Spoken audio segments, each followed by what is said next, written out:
su un episodio di cronaca che mi ha lasciato esterrefatta, come a voi. Parlo dell'orribile e disumana morte di Satnam Singh, 31enne bracciante che veniva dall'India. सारी की सारी Italian parliament जो है वो खड़ी हो गई and the parliament supported Italian prime minister. That is the power of India. That is the power कि इंडिया की इतनी ताकत है अब उनके अंदर कि अगर उनका एक वर्कर इटली में किसी वजह से मारा गया तो वहां पे वजीर आजम को खड़ा हो जो है वो समझता है कि हमारे क्योंकि नरेंद्र मोदी के साथ बहुत अच्छे ताल्लुकात हैं. जिसको मैं बताता हूं कि धर्म स्थापना का टर्म है. जब मैं धर्म स्थापना बोलता हूं तो मोदी जी ने जो बोला है 1000 साल, तो 1000 साल कोई लिटरल नंबर नहीं है. 1000 साल उसका सिंपल मीनिंग निकलता है सनातन. क्या कोई कॉमन ग्राउंड हमें मिल सकती है, कोई बार्गेनिंग चिप हमें मिल सकती है कि हम तिजारत को कंटिन्यू कर सकें भारत के साथ? कि क्या अगर पाकिस्तान आज डिसाइड करता है कि हिंदुस्तान के साथ हमने तिजारत शुरू करनी है तो हिंदुस्तान मान जाएगा? यहाँ पे मुसलमान को मार रहा है ना, वहां पे ये चुप हो जाते हैं, बिल्कुल ये नजरें नीची कर लेते हैं, ये मीसने बन जाते हैं.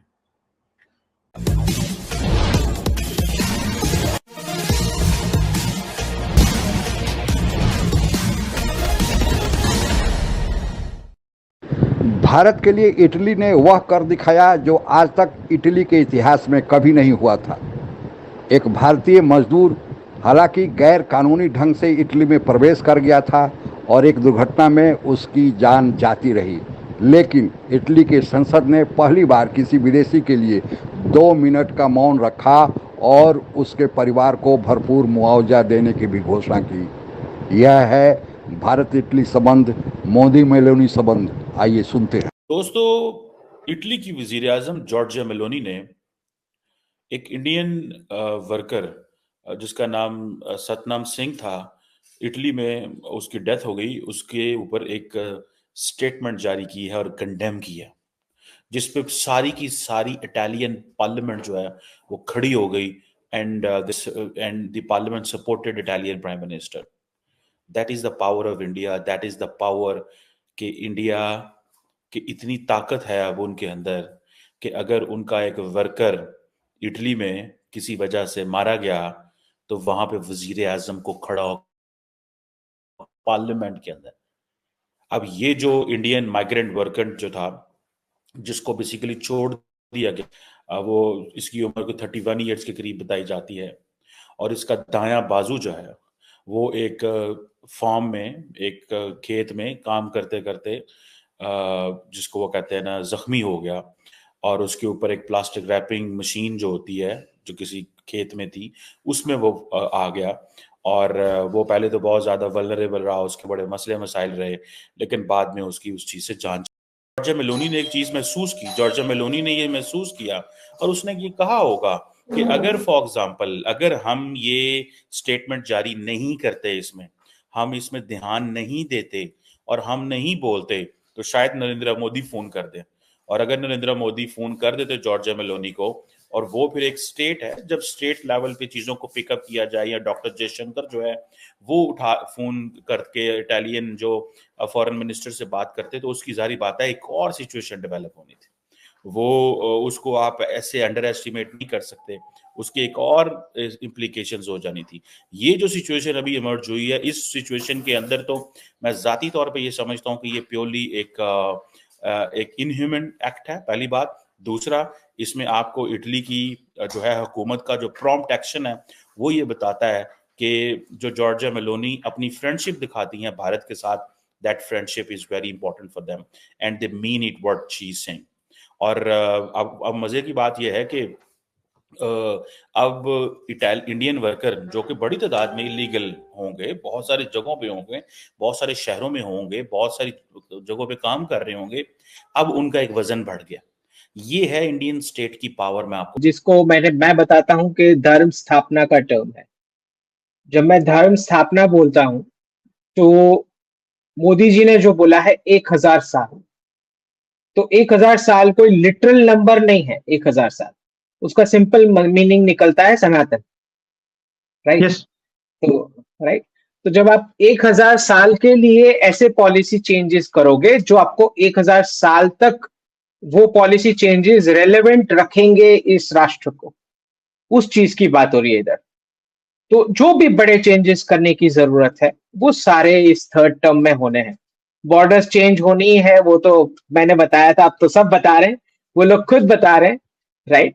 तो वो ना सिर्फ पीओके की बात हो रही है, मैं आपको बता दूं, this is not just PoK जब मैं बॉर्डर चेंज की बात करता हूं, क्योंकि यूनाइटेड नेशन सिक्योरिटी काउंसिल में जैसे ही आपको सीट मिल गई तो वो छोटे देशों के एक एक वोट का फिर कोई रीजन नहीं है जो अभी तक मिलता था, राइट? इंडिविजुअल क्या कोई कॉमन ग्राउंड हमें मिल सकती है, कोई बार्गेनिंग चिप हमें मिल सकती है कि हम तिजारत को कंटिन्यू कर सकें भारत के साथ? कि क्या अगर पाकिस्तान आज डिसाइड करता है कि हिंदुस्तान के साथ हमने तिजारत शुरू करनी है तो हिंदुस्तान मान जाएगा? आप अकेले ही तिजारत शुरू कर देंगे कि हम मान गए हैं? उसमें हिंदुस्तान का मानना डेफिनेटली जरूरी है, और वो अंडर द सर्कमस्टांसेस वो पॉसिबल मुझे तो नजर नहीं आ रहा। जहां तक ताल्लुक है पाकिस्तान और हिंदुस्तान के ताल्लुकात का, एक तो ये है कि इस ताल्लुकात के हवाले से एक मेरे ख्याल में मजमूई तौर पर एक कौमी इत्तफाक राय पाया जाता है, और एक कौमी यहाँ पे मुसलमान को मार रहा है ना, वहां पे ये चुप हो जाते हैं, बिल्कुल ये नजरें नीची कर लेते हैं, ये मीसने बन जाते हैं। तो ये इनका एक तरीक़ेकार है ये, कि बस वो, और फिर इनको शौक होता है सड़कों पे आने का, नारे मारने का, है जी, और जुलूस निकालने का। तो ये हरकतें करते हैं, इनको बहाना चाहिए कोई कि जनाब वो मिसाल के तौर पे अफ्रीका की रियासत जिम्बाला में तो 4 मुसलमानों को पकड़ के उन्होंने मारा है, तो ये जुलूस निकालेंगे। लेकिन अगर यही काम जो है ये पाकिस्तान में होगा या मिसाल के तौर पे सऊदी अरब में होगा या किसी और मुस्लिम मुल्क में होगा, फिर ये चुप कर जाएंगे बिल्कुल, फिर इनको कुछ नजर नहीं आएगा। तो ये बस अंतर्राष्ट्रीय राजनीति में यह कहा जाता है कि देशों के हित ही सर्वोपरि होते हैं, राष्ट्राध्यक्षों के व्यक्तिगत संबंध मायने नहीं रखते, लेकिन इटली में यह दोनों देखा जा रहा है।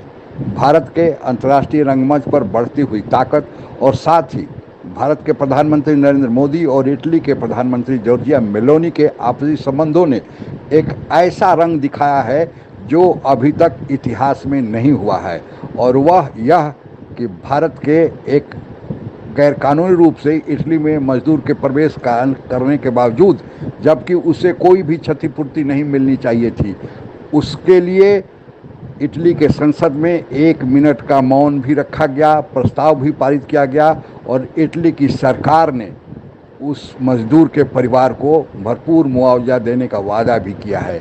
यह है भारत की बढ़ती हुई ताकत, जिस पर आप हम सभी को गर्व होता है। यही है मोदी सरकार की ताकत। आज के लिए बस इतना ही। जय। आप अगर हमसे जुड़ा रहना चाहते हैं तो कृपया मेरे चैनल को सब्सक्राइब करें तथा बेल आइकन भी दबा दें, ताकि नई वीडियो की जानकारी तुरंत आप तक पहुंच जाए। धन्यवाद। जय हिंद।